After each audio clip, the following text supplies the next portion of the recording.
एक घरेलू औरत जो कि एक कामयाब एम्प्लॉई भी है, उसके अंदर कुछ अजीब बात है। पता नहीं क्यों एक सिटी पार्क में एक पागल आदमी के साथ फिजिकल होने के बाद अचानक वो बहुत अजीब और वाइल्ड हो जाती है और ऐसा लगता है जैसे उसके पास कोई कुदरती ताकत आ गई हो। यहां तक कि उसके शोहर, हस्बैंड और पुलिस को भी यूं से होश में लेन के लिए आगे आना पड़ता है।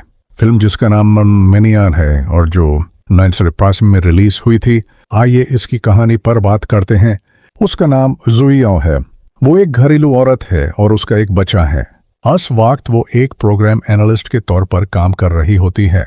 वो बहुत अक्लमंद और ज़हीन है, जिसकी वजह से उसे अपने दफ्तर, ऑफिस में बहुत इज्जत मिलती है, क्योंकि वो अपने ऑफिस में अकेली सबसे ज़हीन औरत होती है।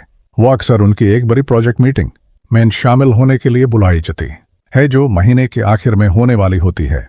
ज़ोई एक अपार्टमेंट में अपनी सास, अपने बेटे और अपने शोहर के साथ रहती है, जो यूस बहुत प्यार करता है। जब वो घर पर होती है तो ज़ोई आम मजाज की माँ जैसी होती है, न कि कोई सीनियर प्रोग्राम एनालिस्ट। एक दिन ज़ोई अपने बेटे को सिटी पार्क ले जाती है, जहां लोग आराम करने और अपनी थाका देने वाली जिंदगी से थोड़ा सुकून पाने के लिए इकट्ठा होते हैं।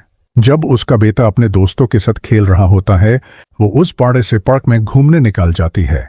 वो वहां एक मशहूर आर्टिस्ट की शूटिंग होते हुए भी देखती है, और यहां तक कि वो आर्टिस्ट यूज देखता है, जिसकी वजह से वो शर्मा कर वहां से भाग जाती है।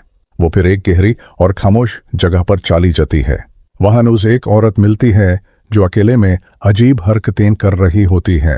अफसोस की बात यह है कि ज़ोई वहां अकेली नहीं होती। एक मर्द की नजर भी उस औरत और ज़ोई पर होती है। ज़ोई फिर वहां से हटकर एक ऐसी जगह चली जाती है जहां ज्यादा रश होता है। लोगों का एक ग्रुप वहां एक खूबसूरत मोर पीकॉक के साथ डांस और म्यूजिक परफॉर्म कर रहा होता है, लेकिन पता नहीं क्यों उस मोर की नजर ज़ोई को बेहोश कर देती है और वो कुछ मिनटों के लिए गिर जाती है। ज़ोई वापस अपने बेटे के पास आती है, जो उसे साथ खेलने के लिए कहता है, लेकिन ज़ोई अपने बेटे से कहती है कि वो अपने दोस्तों के साथ ही खेले, क्योंकि उसे अभी कुछ काम करना है। ज़ोई दोबारा उस जंगल के अंदर चली जाती है। इस बार वो पानी में खेलती है, लेकिन सिर्फ अपने पैरों से। फिर अचानक उसकी मुलाकात एक ऐसे आदमी से होती है जो बिना कपड़ों के जंगल में आराम कर रहा होता है। हाँ, ये कहा जा सकता है कि वो आदमी थोड़ा पागल है, क्योंकि वो बहुत गंदा और बिखरा हुआ लग रहा होता है।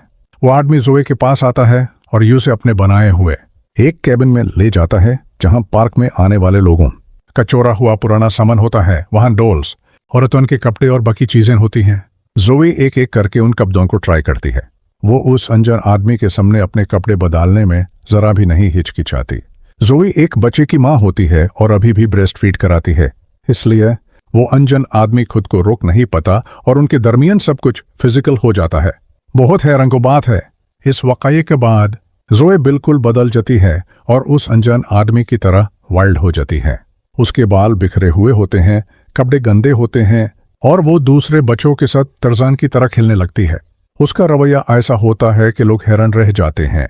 वो दूसरे बच्चों को भी तर्जन बनने के लिए कहती है, जिसकी वजह से परिवार परेशान हो जाते हैं। ज़ोई की इस बेकाबू हरकत को रोकने के लिए मर्दून और पुलिस को बुलाया जाता है। वो अचानक ऐसी क्यों हो गई? क्या उस पर पार्क के किसी भूत का साया हो गया है?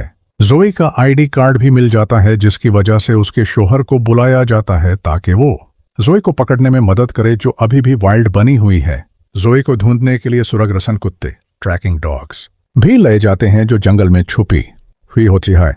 जब उसका शोहर इस बात पर परेशान होने लगता है कि उसकी बीवी वाइल्ड हो गई है और मिल नहीं रही, तो आखिर में ज़ोई बहुत गंदी और खराब हालत में सामने आती है।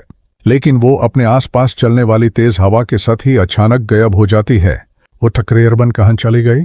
उसके बेटे और शोहर का क्या हुआ? हाँ, यही थी इस अजीब फिल्म की कहानी, जिसका नाम मेनिया है। अगर आपको ये वीडियो पसंद आई हो तो लाइक करना मत भूलना, और फिर मिलेंगे।